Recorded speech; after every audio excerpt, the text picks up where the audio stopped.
Hi, welcome back to West Coast Geeks. I'm your host, Joaquin. How we doing, people? So, if you've been watching these videos, you know who's with me. Hey, what's up, guys? It's Eric. It's Eric indeed. And if this is your first time watching, well, you just dropped into in the middle of a pretty big series. We are doing a comprehensive breakdown and reading of the first Monster Manual, Advanced Dungeons and Dragons. And if you joined us from last time, thank you very much. We did talk about how we were going to break this up into three parts, but I told Eric that we're not going to do it that way because there just isn't enough information during first edition about a lot of these dragons. Like, I went through all these dragon magazines and I really couldn't find much. So Eric's going to do his reading. We're going to talk about it. And then the first video we're gonna do outside of this series is metallic dragons, and we're gonna just do five, the basic five. What is that like? Gold, brass, Yeah, it's gonna be brass, copper, bronze, copper, silver. gold, silver. Yeah, There's one more. Keep thinking. the Think- brass, bronze, copper, gold, silver, and then platinum, which is Bahamut, which will be separate. Yeah, that he'll be separate, and Tiamat. And we're still gonna do that, but for right now, we're gonna make a quick video on Part 5, Dragons, the most famous monsters people in history, not D&D, the most famous monsters In throughout the world, time. There's always been dragons. Probably the first caveman even drew a dragon somewhere.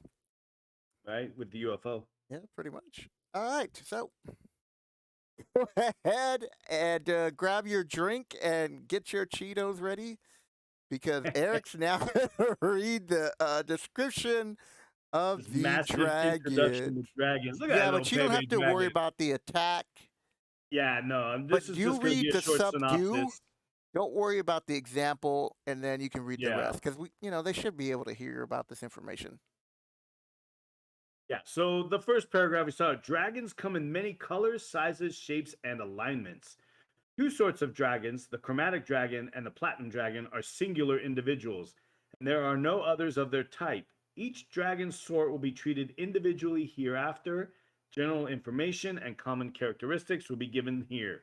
So basically, it goes on to say that there's 10 different species of dragons, and in the monster manual, they originally only had three general size categories, which are small, average, and huge. It also goes on to say that dragons see equally well in daylight or darkness, so nighttime, daytime doesn't have an effect on their vision. They have excellent sight, smell, and hearing, and because of their keen senses, they're able to detect hidden or invisible creatures. So that's something I didn't really. I don't know if that I has it. forgot about that information. They had Yeah, that back in first edition. yeah, that's what I was saying. I don't think they have that in the most recent edition. Yeah, also develop the power to panic enemies, of course, the dragon fear and all that kind of stuff. Let's see. They have rules for or situations for sleeping dragons. A sleeping dragon is only found in its lair. So if it's not in its lair, it's not sleeping. It will always awaken upon hearing loud noises such as talking, shouting, forcing doors open within 30 to 120 feet. Attacking a dragon, they have different rules for attacking dragons. Some dragons are more susceptible to certain types of damage. Obviously, like for one example, a cold. The dragon's breath is cold, like a white dragon. They are susceptible to fire and electricity, while being especially resistant to earth and water. So they have different rules for that. That's interesting too. It doesn't. Yeah, It probably kind of works as resistance in fifth edition, but yeah, they have a specific chart here for that. They discuss subduing a dragon. An attack on a dragon to subdue and thus capture it may be opted for if such intent is announced in advance of combat. Silver, gold, chromatic, and platinum dragons cannot be subdued. can't tame Tiamat. Interesting. Yeah. Note that it is impossible for creatures with less than average intelligence to attack to subdue. So if your characters are dumb, then they're just going to try and kill it.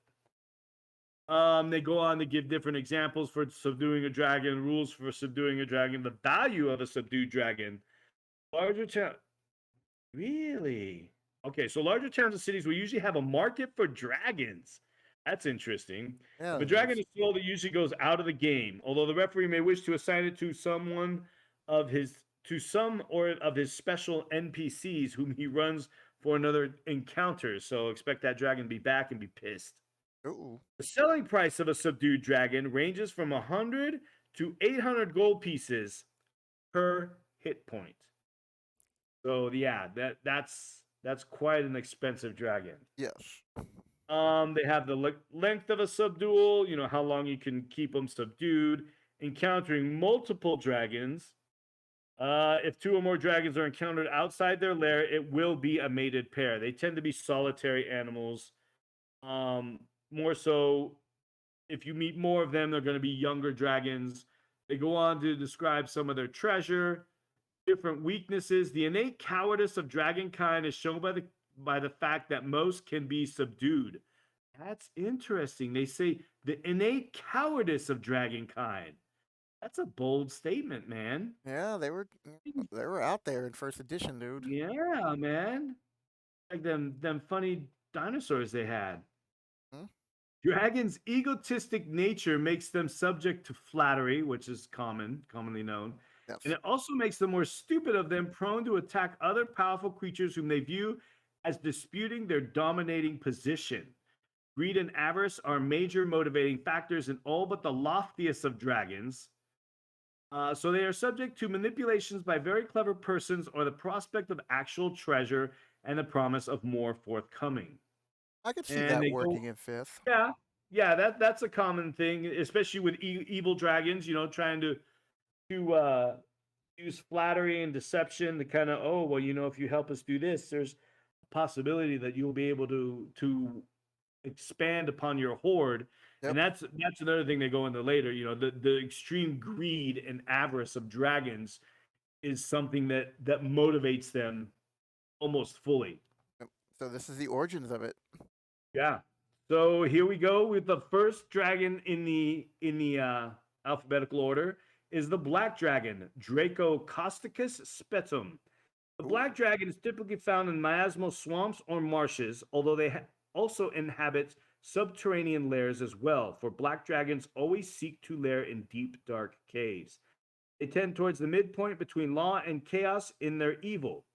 Black dragon attacks with claw, bite, or breathes, in this case, spitting acid in what is that, a half foot wide stream, which extends 60 feet in a straight line, beginning at the height of the dragon's head and traveling in a direction and at an angle which the monster's head was facing at the time of discharging the acid.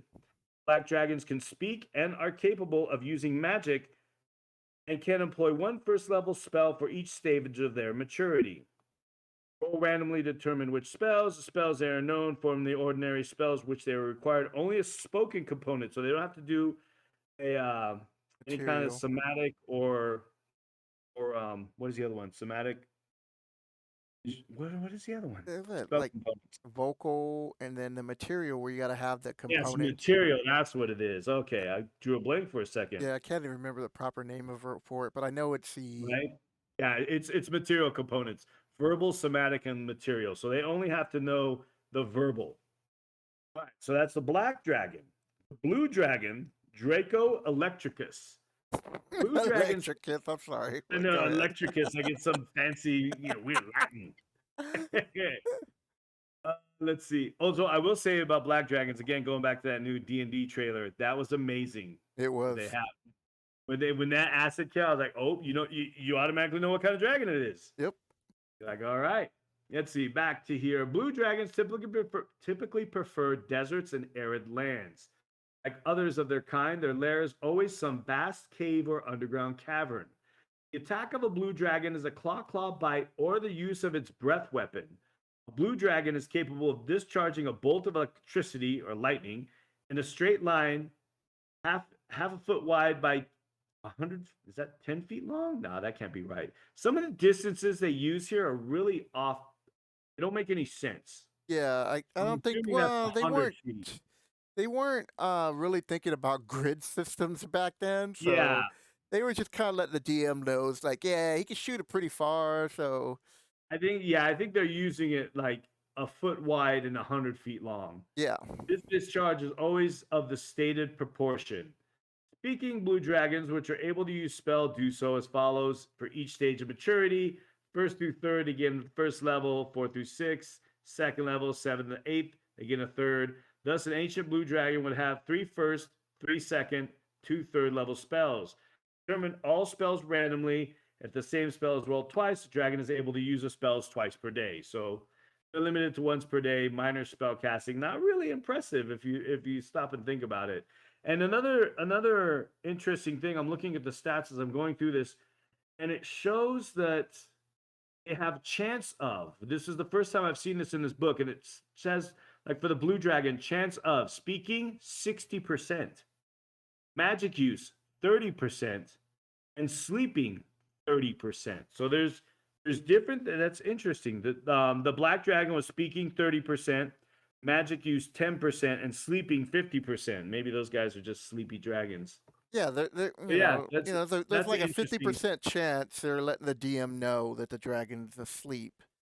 Yeah, but that's an interesting stat to But put they Yeah, but in the then they stat also block like that. say like they're only sleeping in their lair, so this is to let you know like if you roll up this encounter, then you got to roll That's just another there, then you got to roll another thing to find out if they're their lair, and now you got to create the right? lair, you know. So Yeah, they were it's all over the those were place. their little guidelines. Very much on the fly. Chance of speaking 60%. And It's you like, ran into why a did you dumb why blue are you dragon, attacking us? Hold on, let me roll the right? percentage dice. The You dragon use a says sign language, nothing. right? He just looks at you like, what?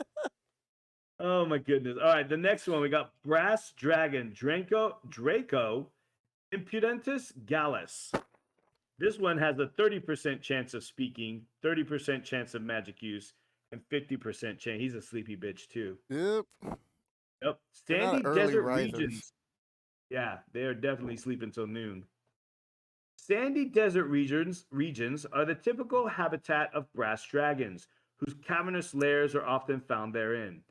Brass dragons are quite forward and officious, and they love to converse. They're a bunch of chatty Cathy's. They are rather selfish and tend towards neutrality because of this. Interesting. Brass dragons attack, claw, bite, or breathing. They breathe a cone of sleep. This is why they're little sleepy fools, which extends 70 feet out from the creature's mouth and terminating to a terminating diameter of 20 feet. Geez, that's a huge cone. Or a billowing cloud of fear gas, 4 feet by 5 feet across 2 feet deep. Creatures in these gaseous clouds must save versus dragon breath regardless of their level, or fall asleep or fear and terror, respectively. Flee and terror. If the dragon is small size, saves are at +2. If the dragon is of huge size, they're at -2, the number rolled. Let's see. If a brass dragon can speak and employ spells, it will gain a first level at each odd number stage maturity it gains, and a second level spell at each even numbered age. As is usual with dragons, determine spells known by random selection. Yeah, they didn't have their descriptions are super succinct. Yeah, well, it's kind of like first you have to roll to see if they speak common or whatever. And then if they do, then there's another chance that they have magic. And basically most of us DMs back then just said, "Look, my I'm black messing with dragon this. is going to have a few spells, Yeah, and and that's then just the way it is. Don't give me no did you roll a percentage dice?" And then you'd be like, yeah, I did "Yeah, when I you were did. asleep, I just rolled a 1," and then you give them the finger. right? All right, That's going such to a the cruel next one. We have the DM. bronze dragon. So brutal, man. What we got? The bronze dragon, Draco Garrus Bronzo. What? I think they made up these That sounds names. like Italian. These- It's right? Draco Draco Bronzo. Garrus Bronzo. Yeah, I think they made this up. This isn't Latin. Let's see. Bronze dragons prefer to dwell in subterranean lairs near substantial bodies of water, such as lakes or seas. Despite their love of wealth, bronze dragons are basically of beneficent nature. They often assume the form of some animal in order to observe the affairs of humans. The attack of a bronze dragon is either claw, bite, or either of two breath weapons lightning or repulsion gas? Let's Oh, I see. forgot about that. The repulsion Yeah, spell. I did too. Repulsion gas, which affects those just as it would a repulsion spell. Move away from the dragon for 6 melee rounds unless a saving throw versus dragon breath is made. Magic using bronze dragons gain a first level spell at their first and second growth stages, an additional second level spell at their third and fourth growth stages, third level spells at fifth and sixth growth stages, and very old and ancient dragons gain additional spells of the fourth level. Thus, an ancient bronze dragon would know two each of first through fourth level spells. These spells should be selected randomly. Should be, but don't have to be. Yep. Wait. All So right. So the next wait. one. Hold on. Before you get into Oh, Tiamat. Okay.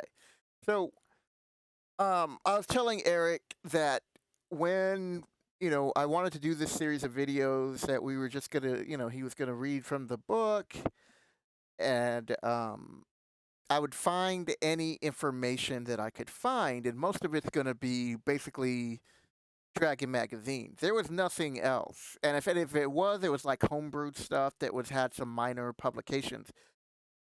There was a spell in Dragon magazine that implied that dragons, and then they never gave a description of it, had the spell time stop at 6th level. what? Yeah, I gotta find that magazine. I'll send it to you, dude. These Man. are other spells dragons can know, and I'm like, oh damn, dude. Parties of today, and I'm meaning you all fifth ED&D players. If I Mhm. had a dragon time stop and then burn you all or hit you with an acid attack or whatever, and like Yeah. 2 or 3 of your guys die, you'll probably quit on me.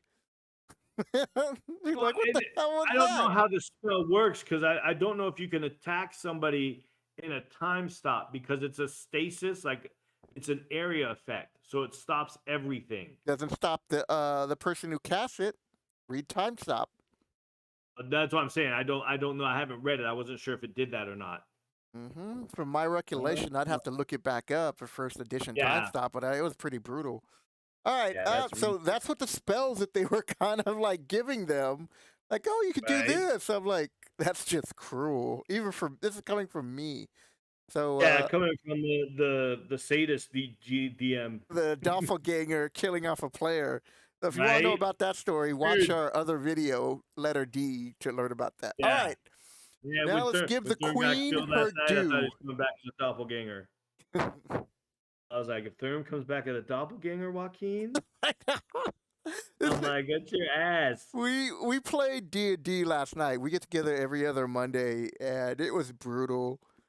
All That right. was See, rough, dude. this is how we get into too many stories that are not related to the material. All right. So, Yeah, we'll get on Tiamat. to the chromatic dragon, Tiamat, Takesis, and whatever else you want to Yeah, I'm call her. What was surprised they didn't give her no Latin name. right? Tiamat Tiamacus, badasses or something. right? All right. Tiamat rules the first plane of the nine hells, where she spawns all of evil dragonkind. She hates all good as fiercely as she loves cruelty and hordes of wealth. She is seldom outside of her lair, with only a 10% chance of finding her outside. But occasionally she comes to Earth to place a new dragon or to seek more treasure. She can travel astrally and ethereally. Although her sheer size prevents claw attacks, Tiamat can bite with all five of her heads and sting with her tail at the same time. Man, that's some bullshit. All five heads and her tail. Yeah. Oh, I guess she is. Yeah, Well, dodge here that, she's a dragon. you thief, you rogue. I Yeah. got the dodge ability. Cool. You've Take been hit that, by Hobbit. 3 heads. Right? Dodge 5 times and a tail.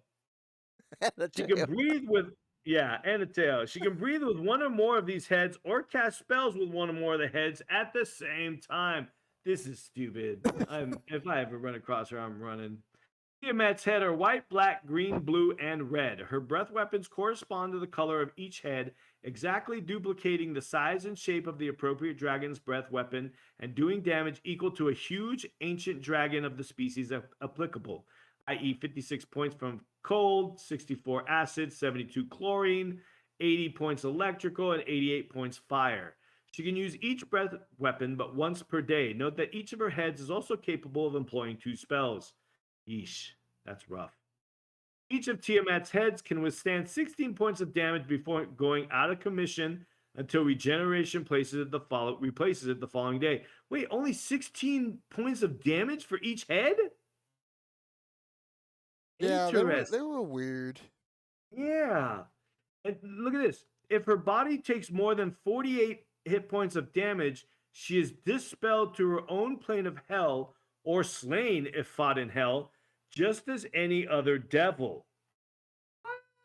When Yeah. encountered in her lair, Tiamat will always have 5 consort guards with her, one huge adult male dragon of the white, black, green, blue, and red types, respectively.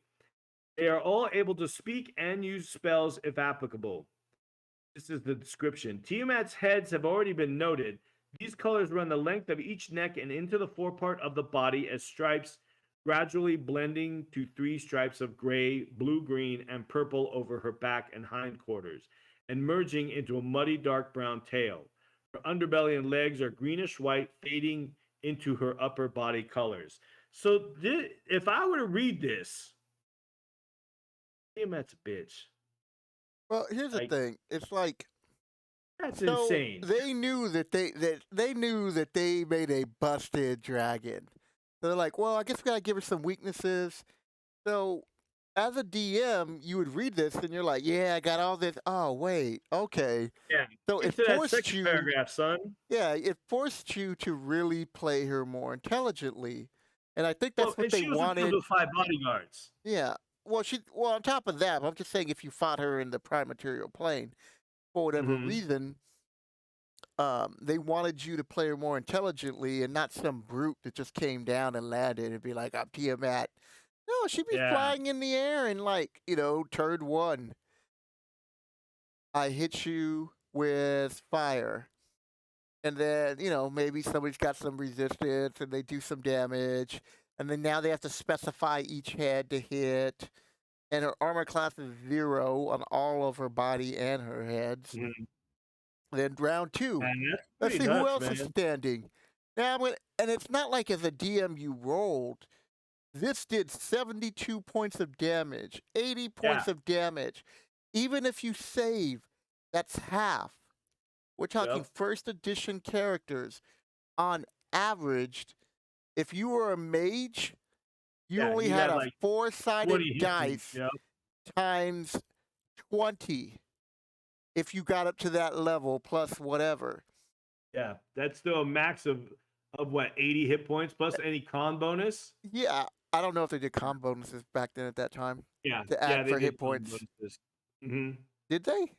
Yeah. Did they? Yeah, con I bonuses added. forget. It's been so long. But either way, it's like that's how brutal it was. So even though you're looking at this and you're like, oh, she don't seem that tough. If your characters He is are highly only offensive. level 10 to 12, they're gonna get effed up unless they Yeah. could get the jump on her or do something. Yeah. Uh, She is purely an offensive machine, dude. She does not defend well. no. She is meant to go all out, 5 heads, tail, breath weapons, spells, done. Yeah, Yeah. because So she that gets was 6 attacks. yeah, Yeah. ruthless.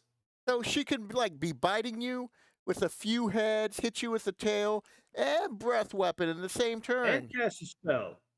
And, oh yeah, and cast a spell. Yeah. She's no slouch, but if you're able to get in there and get lucky, you do enough damage to her, she's like, oh Yeah. shit. Maybe you can get a flying monk up there who could finally redeem Right? himself. It's like, we've carried you this entire campaign for this moment. Oh my goodness. Don't you miss. Oh my goodness. So yeah, that's first edition Tiamat. Oh, all right. So that's why I gave her her own little homage on the other side. All Yeah, right. her little page. So here we go back to the next dragon. We got Copper Dragon, Draco Cumus Stabuli. Comments. Stabuli. Well, yeah, what is going on here? I think they were The drinking when they sexual wrote some of this innuendos on stuff, this man. dragon. Right? I know. Hey now. Hey, no. Copper dragon. Copper dragons prefer to inhabit airy, rocky regions, liking warmer climes in which to locate their cavern or cave lairs. They tend to be rather selfish, as all dragons are, and thus many copper dragons are somewhat neutral in their outlook if gain is concerned. Really? So if there's personal gain concern, he's like, well, I might not be so good.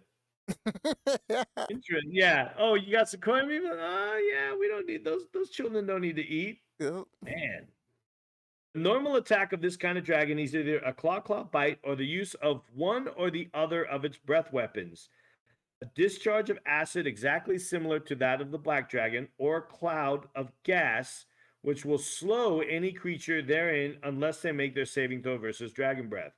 The slowing effect causes creatures to move and attack at 1/2 normal and it lasts 6 melee rounds. Again, this dragon is also capable of spell use, and they gain magic first level spells for each of their first 3 age brackets, second level spell in addition to each bracket of the next 3 ages, and the last 2 additional third level spells at each. Thus, a magic using ancient copper dragon with no 3 first level, 3 second level, and 2 third level spells. That's pretty weak, man. That is. Yeah.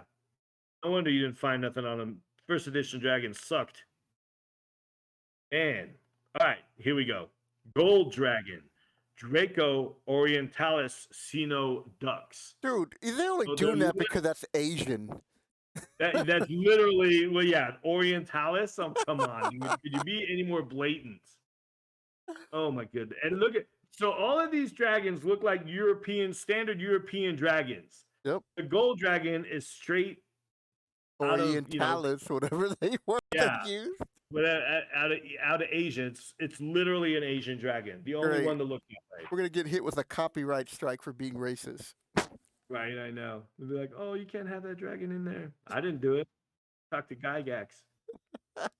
Gold dragons are able to dwell in any clime, but their lairs are always of solid stone, whether a cave or a castle. Although they love precious metals and gems and use jewels and pearls as nourishment, all gold dragons are lawful, just, and good.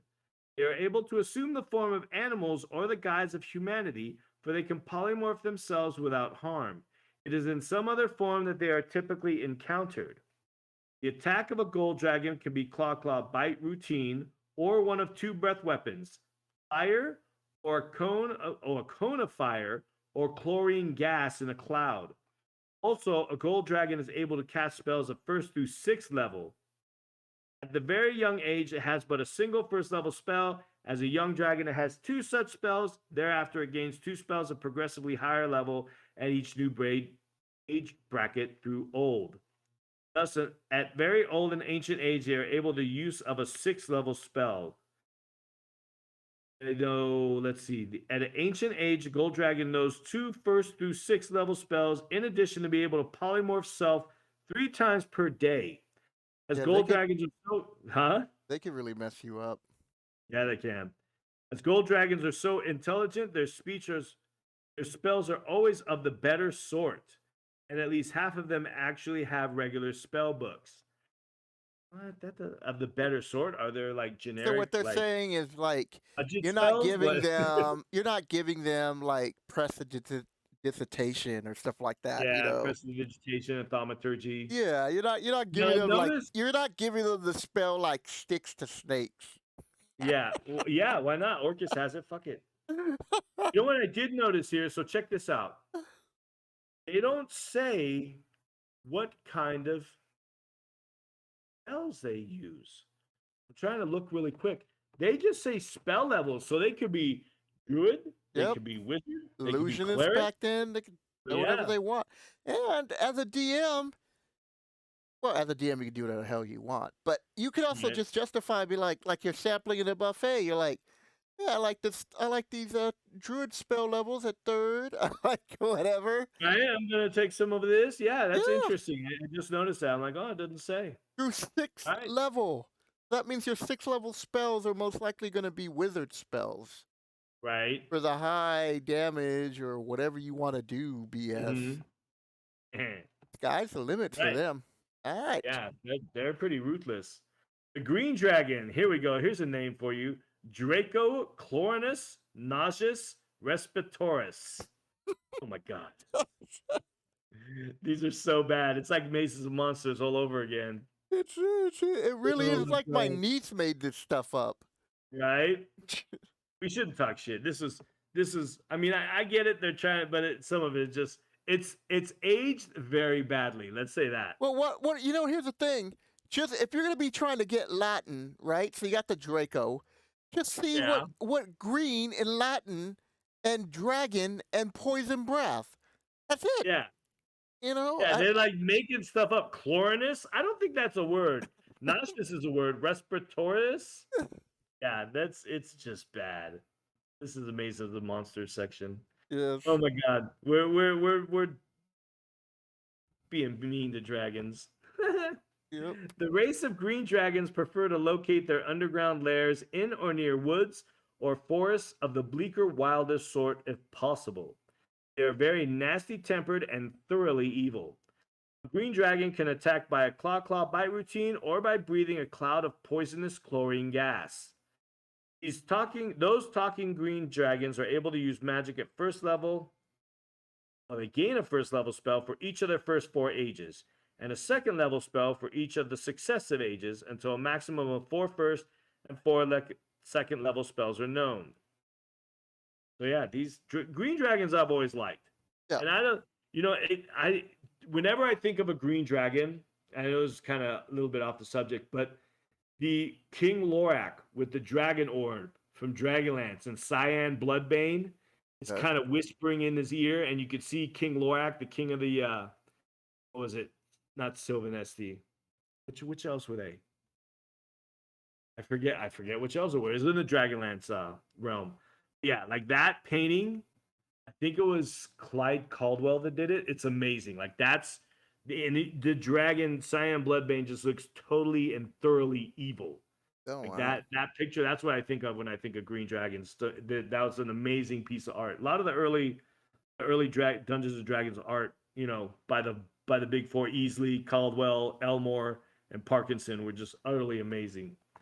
Yeah, so I get distracted. Here we go. Oh, no, Platinum no, Dragon. no. I mean, that's what we're talking about. We are talking about first Yeah. edition, and let's keep in that content. All right, here we go. Yep. The king. Bahamut, the Platinum Dragon. The king of good dragons, Bahamut the Platinum Dragon, dwells in a great fortified palace behind the east wind. No one knows for certain if this place is on the elemental plane of air or some place betwixt it and the seven heavens or tri-paradises, save Bahamut and his court. About 1/4 of the time, he roams the earth in the guise of a human or nearly any other form he chooses, for Bahamut is able to shape change freely. He can travel astrally and ethereally. In attacking, the Platinum Dragon can opt to fight with a pair of clawing attacks and a bite, or he can breathe one of 3 forms of breath weapons: a cone of cold, a cloud of vapor, which causes persons therein to savor dragon or lose their substance and assume a gaseous form for 12 full turns. He can turn you into a cloud of gas. And then cast Oh gust my of wind, and God. then you die. Right? Or a sonic vibration, which will disintegrate up to 150 hit points. What? Ooh. What? Holy crap. That is nuts. He is capable of using each breath weapon twice per day. That was a little loud. All saving throws against his breath weapon are -3 due to the powerful nature of their originator. All I gotta say is they made Bahamut way more badass than Tiamat, Yeah, man. there's no hitting his head a certain amount of times, and he's like, Yeah. "Oh, There is no like, oh, I'm going back. This guy is I'll get you badass. later." I'll, I'll get you and your little dog. Bahamut is able to employ any spells of 1st through 7th level, two each of magical and one each of clerical spells per day, or a maximum of 21 spells. He possesses books listing all known magic spells of these levels. Man. There are 7 huge ancient gold dragons of the highest abilities and loyalty who serve as guards, companions, and advisors to Bahamut. He seldom is without them, with only a 10% chance of finding him by himself, about 7 giant ass dragons. A sage tells of encountering Bahamut in the guise of an old hermit, with 7 canaries singing sweetly as they flitted nearby. The sage relates that he would never have known that he was great or anything other than what he appeared to be, except that a group of ogres and trolls happened by much to their sorrow. So that story comes out later on down the line. I don't know if you know which one I'm talking about. No, I don't. See, so Elminster. Elminster tells that story of meeting Bahamut with the canaries and the ogres and trolls happen by and just Bahamut and the gold dragons just totally annihilate them. Yeah, that story goes all the way back to the first edition monster manual. Interesting. I yeah, never seen that in here. I mean, like so in the contents of you first getting your monster manual and you've got your Holmes basic D&D set, and now they've already made the announcement that the player handbook is coming soon. Dragon Magazine's already out at this time. Um, so as a player and a DM, it's like these creatures you were not going to fight against them the Yeah, you're majority not of these killing these guys. monsters in the monster manual until the player's handbook came out. Yeah. So they would have just whooped your butt Yeah, all because up and down the your battle characters, screen. yeah, your characters weren't compatible to this edition. Not yet. No, yeah, that's what I'm saying. You really couldn't use this book until the player's handbook came out, which is why they started releasing all three books at once after this. Yeah, because they Yeah, so knew, or actually, I think the first book that comes out is like it's always the player's handbook, so we can have the rules, and then I think it's mhm. shortly after the Dungeon Master's Guide and the Monster Manual. But you might be right; they might have Yeah, started when releasing all second three. edition came out, yeah, they released like a core monster manual, and I remember when second edition came out, they released it like a big binder and like a basic monster manual, but then they kept releasing supplements for it. That's why they gave you the big binder. Yeah, I But remember yeah, that. it's the monster manual, the DM's guide, and the player's handbook were all released at once. Way to go! So on to the red dragon, Draco Conflagratio Horribilis. Bad dragon. All right, the red dragon is usually found dwelling in great hills or mountainous regions. As with most others of the species, they make their lairs in subterranean caves and similar places. They are very greedy and avaricious. Of all evil dragons, this sort is the worst, save for Tiamat herself. A red dragon is able to attack by means of a claw bite routine or by breathing a cone of fire. Speaking red dragons are 40% likely to be able to employ spells. For each age bracket, they're able to use additional spells. The first two, they gain a first level. Next two, they gain a second level. Fifth and sixth, third level. Seventh and eighth are fourth level spells. Thus, an ancient red dragon will be able to employ two spells of each spell levels, first through the fourth. Silver dragon, Draco Nobilis Argentum. I always like the dragons, the silver dragons have that kind of that fin that goes all the way up their head Yeah, kind of thing. So they have that big long look. I really like the silver dragons. yeah, They've they have a kept nice that, look to them. yeah, that aesthetic has lasted through the ages. All right, silver dragons select mountain peaks, clouds, and similar locales in which to establish their abode. It is claimed that this dragon can be found in the home of the king of good dragons as well as behind other winds as well. Interesting. Much as a gold dragon, these creatures are able to polymorph themselves in order to appear as an animal or human, typically a kindly old man or a fair damsel if the latter. When in combat, a silver dragon is able to attack with the claw and fang or use either of its two breath weapons, a cone of frost or a cloud of paralyzing gas. It will take immediate effect upon all within it unless save versus dragon breath is made. Let's see. Silver dragons, who are also able to use magic, will employ a maximum of 10 spells. At each of the first two early stages, they gain first and second, third and fourth level, and fifth level if they are very old and ancient. Thus, a very young silver dragon of this ability would know two first level spells. The young dragon would know two first and second level spells, etc. Furthermore, 25% of magic using silver dragons have books of spells, so they may select spells for use rather than knowing only a limited number. So this is almost like mentioning spell slots. Yep. And spell slots weren't really a thing. Wow. That's the first time I've seen that in here. Okay. And finishing it off with the white dragon, Draco Rigidus. Oh my god. I can't. You gotta finish Draco it. Draco Rigidus Frigidus. Oh my god. It's like, This is so what's that? What bad. was the banana nana mofana? That's what it Yeah. sounds like right there. It's like pig Latin dragons. Oh my goodness. White dragons favor chilly or cold regions in which to dwell. Their lair are icy caves or deep subterranean places. Although they're not as intelligent as most other dragons, they are evil and greedy as any. White dragon is able to attack with a claw bite or its breath weapon, a cone of cold. Rare magic using white dragons are able to employ a maximum of 4 first level spells, gaining one at each even numbered. To determine spells usable, select randomly from the first level spell list. Duplication is possible, merely indicating that the dragon can use the same spell twice, thrice, or even 4 times. Magic Yeah, missile, take that. damn magic missile, Spellcaster. right?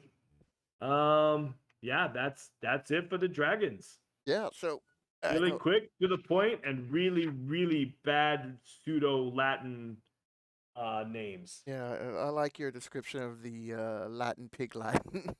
Yeah, the pig Latin. All right, so Jeez. we get to the wrap up here. Next video is part 6, the letter E. The letter E. There's a lot. There's a few pages of that, so we're just sticking with E. I know we had talked about doing E and F, but I was like, that's a lot. So we're gonna do letter E. Yeah. So the final review of part 5 of the Monster Manual, Dragons.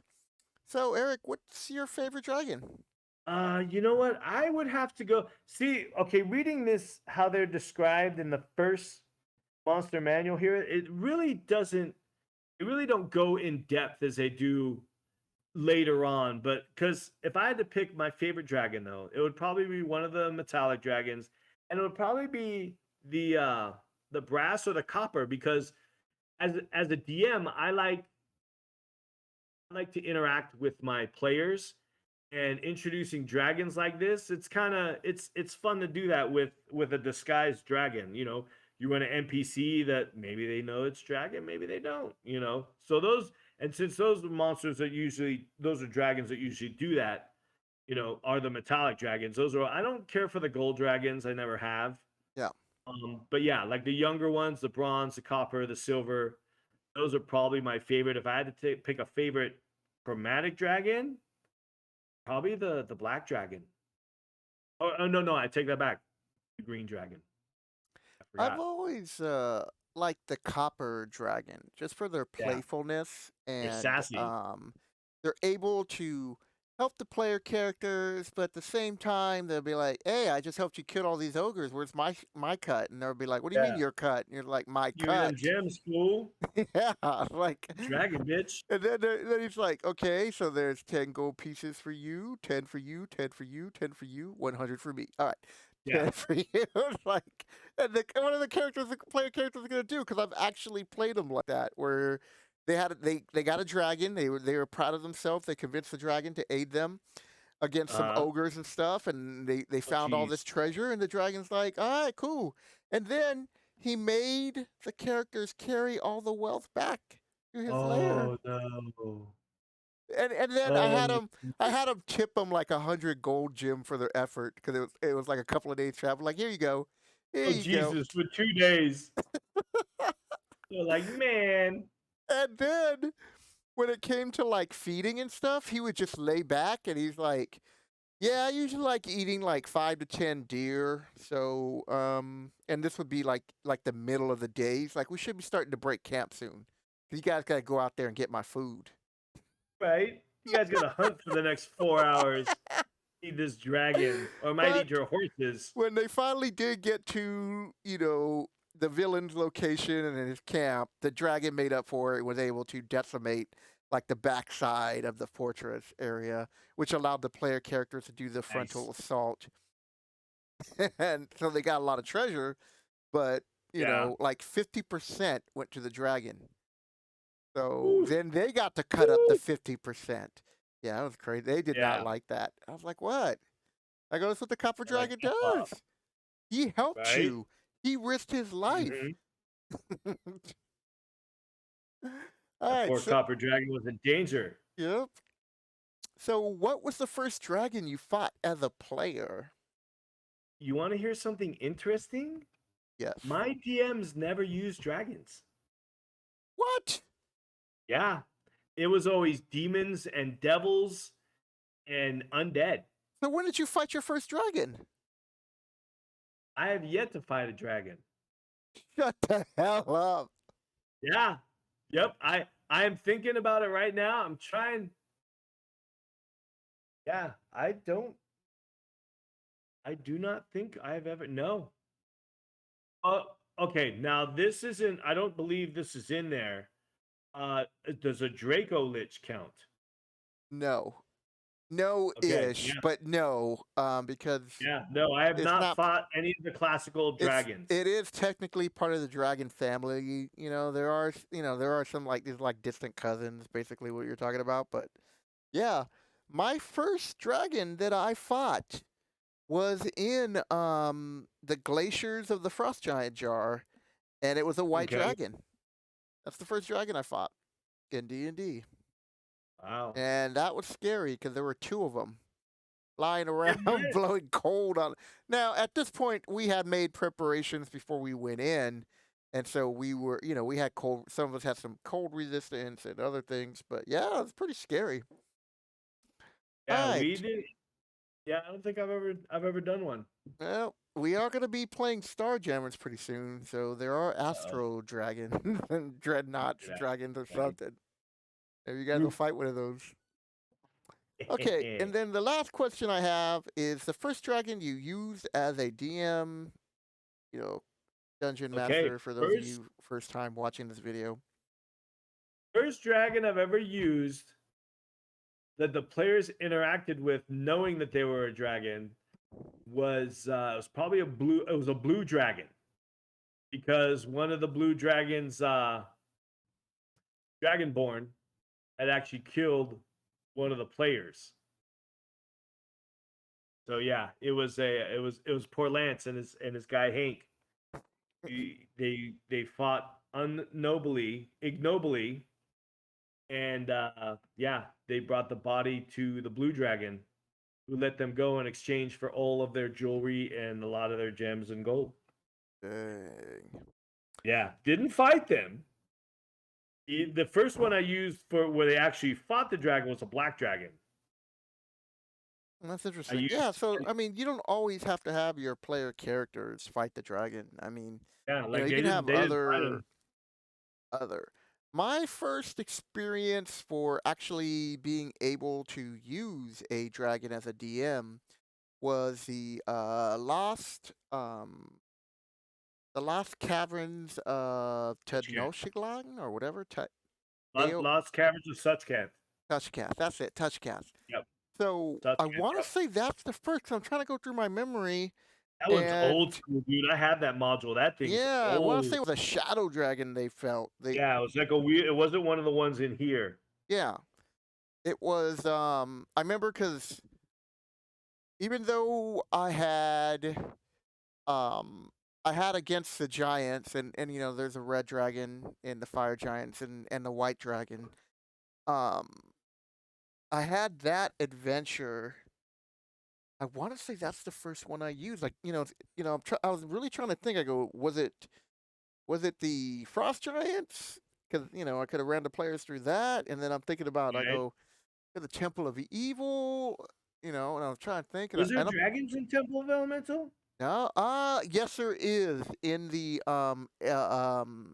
nodes in the In the elemental nodes? node. I was gonna say because I've played Temple Elemental Evil, and I do not. We didn't go through the nodes, Yeah, so that most makes players sense. don't. I mean, that's really that's really Yeah, like that you end got to be game. super hardcore to go through the nodes, Yeah, to collect all like the a gems and completionist. do that. Yeah, every So, last copper piece. hmm Oh yeah, I'm thinking about. I have never fought a dragon. it's weird. I'm not that. That's insane, dude. Dude, it's funny because you guys, they almost died to CR level 2 Stupid gas. gas last night. It was the funniest Dude, thing. I had I'm telling you, I would have ran. Had Michael dropped, I would have been like, that's it. Boom, invisible, elven boots, I'm out. It was so funny. 'Cause our That was we ridiculous. had a player who was on vacation, and the group rolled like the very like it was so low that undead beat them in initiative, and Yeah, they were able to sixes and surround the sevens. paladin, and they That was they so they bad. knocked him down with a they got him paralyzed, and then because they don't play Greg's character and they don't remember everything. Like I couldn't even remember everything he could do off the top of his head. Mhm. It just got brutal. I know this is off topic, but I'm just saying like you don't need powerful dragons to challenge the Yeah, players. You know, like I just like doing it. yeah, dragons should be used as intelligent creatures. Even the white dragons, who are not known for their Yep, intelligence, still need to yep. be treated as intelligent creatures and not like playing them like a hill giant. All They're right. old and wise. Yeah, they still are old and wise, and yeah, they're not as smart as the other dragons, but they're still above average human Yeah. intelligence. Even the white dragons and the other Mhm. some of the other brutish dragons that will come later on. So, as you can see with the picture that I picked, the letter E will have the elements in there, and we're gonna Oh read on through yeah. all of that. And the ones that we will pay homage to and give their own video is just two more. It's just going to be the Giants and the Lycanthropes, yep. lycanthropes, and that's it. Like we're just gonna stop when we get to those sections, read that section's another video, and then go through. Like we could do undead, we could have done like the goblinoids, but I'm trying to go page by page. So Yeah, you run into too many problems with that, trying to group them all together if they're not already grouped. yep. Yeah. So all right. So final thoughts on dragons. I'm really I don't know if I would say disappointed, but I am underwhelmed definitely of the amount of first edition AD&D dragon information out there. It has gotten to be such a huge part of the game. I mean, it's literally the namesake of the game. And for them to just, I feel like they dropped the ball, man, with the really bad, pseudo Latin and lackluster, descriptions. And I was really But remember, disappointed. this was like the monster manual was rushed, and I understand that, but the information. name of your game is Dungeons and Dragons. Yeah, like when I They was had going through way those more thought dragon out. magazines, I couldn't find that Yeah, much in the you had first way like more 10. thought out stuff on demons and devils, which is probably why I tend to fight them. Had a tendency to fight them more because my DM at the time was really more into undead and supernatural and demons and devils and just dragons. There was not a lot of stuff. It wouldn't be until like second edition where dragons really started to come in on their own. Yeah, I wouldn't say I'm disappointed. I am underwhelmed. I'll put it at that. Well, But yeah, once we when we do our separate deep delve of dragons, you'll see why. yep. So before we What sign about off right you? here, before we sign off, I was thinking about it. I was like, Tiamat is such a disappointment compared to Bahamut. Exactly. Such a Exactly. disappointment. You're It is. like, all I gotta I was, do is like, you know, punch the dog in the nose and he'll yeah. back off for a How does second. Bahamut not squash the shit out of her and end all this? Yeah, I mean, like, yeah, she has all this power, but if you do 50 points of damage, and let me tell you Yeah, she something, goes if home you're crying. level Man. 12, hitting armor class 0 with a plus Yeah. 5 sword is not that hard. Or you use a massive barrage of magic missiles Yeah, I that mean, don't miss. it's like there's just so much. I don't know, Yeah. man. Like that was Very kind of disappointing. disappointing. Like just You know reading what? that. I'm raising up my level of discontent to disappointed now. Back Yeah. up to disappointed from underwhelmed. Now look, we're not like dragons of Stormwreck Isle. Okay, we're not like that. Yeah, we're not enraged like some people were. I lost my mind, dude. Dude, If I you got just listened to that again today while I was doing some stuff. I'm like, ooh, Joaquin is hot. He's hot under the collar. He is oh mad. man, I'm telling you, I lost it. So you should check out our review of Stormwreck Isle. And here's the thing, people. Every Be prepared Friday, for some bitterness. yeah, every Every Friday, party of one. we're going to be releasing a new monster manual video until we're done, and then we're going to move on to the player's handbook, and then we're going to move on to the first modules of Dungeons and Dragons, Advanced Dungeons and Dragons. And in between that, Eric is like, well, besides the metallic dragon videos we're going to be doing and that, he wants to do more reviews on 5e. So we're going to go back and I'm going to see what books he has and, what books I have. And we're going to Yeah, I've start had doing pretty much review. all of Like, them. we're definitely doing Fizban's Treasury of Dragons. Oh yeah, that book. I guess going from Fizban's Treasury of Dragons to this sorry excuse for dragon descriptions is it's quite the shot. Well, okay, look. I know we just thrashed dragons, but this is the first game description of these dragons. So we do gotta I pay understand. we Yeah, gotta pay that's some why I'm trying not to be respect. too harsh. We gotta pay some respect and I just am. know that everything that you see here in the monster manual just expanded Yeah, like it 100 set the times stage. over practically. Yeah, it definitely set the stage and kind of the launch pad of what they would become. Yeah, But which it, is it just that's what I put on all our videos. It's like the monster yeah, manual, this is what started it. yep, So definitely. all right, this video is almost an hour, so I hear Dallas, our producer, giving me the on-air time to cut. And Right? with that, The, people, the I the hope you absentee enjoyed the producer. video. Right on, guys. I'm looking forward to the ease. Yep. All right, take care, people. See you guys.